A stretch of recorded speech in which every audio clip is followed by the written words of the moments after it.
যে কোন 5টা খাবারে সবচেয়ে বেশি ক্যালসিয়াম থাকে। নাম্বার 1 দুধ। আপনার 1 গ্লাস দুধ যদি আপনি নিয়মিত গ্রহণ করেন তাহলে কি কি পাবেন? দুধে থাকে প্রচুর পরিমাণে প্রোটিন, সেই পরিমাণ ক্যালসিয়াম এবং আয়রন।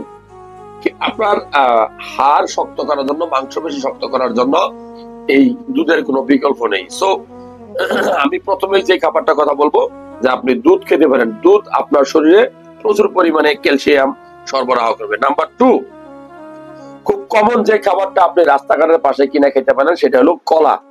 আমার হাতে দেখতে পাচ্ছেন একটা বাংলা কলা। এটা কিন্তু যে কোনো কলা খেলে আপনাকে হবে না। আপনি যদি এই কলা খান, বাংলা কলা, তাহলে বিচিটা সহ আপনি খেয়ে ফেলবেন। মনে রাখবেন কলাতে প্রচুর পরিমাণে ক্যালসিয়াম থাকে। তাহলে 5টা ক্যালসিয়াম সমৃদ্ধ খাবার মধ্যে অন্যতম প্রধান হলো দুধ বা দুধের তৈরি পণ্য। নাম্বার 2 হলো কলা। আর নাম্বার 3 যে খাবারটা কথা বলবো সেটা খুব গুরুত্বপূর্ণ, বাংলাদেশে এখন সারা বছরই পাওয়া যায়, সেটা হলো পেয়ারা। আপনি দেশি বিদেশি যে কোনো পেয়ারাই আপনি ডেইলি 1 থেকে 2 পিস পেয়ারা খাওয়ার চেষ্টা করবেন, দেখবেন যে আপনার শরীরে কখনো ক্যালসিয়ামের ঘাটতি হবে না।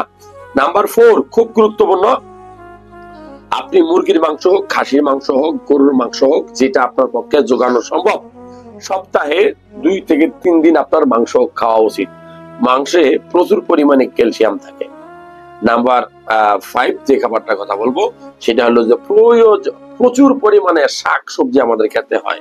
রাস্তাঘাটে, বাজারে, সব জায়গায় কিন্তু শাকসবজি পাওয়া যায়।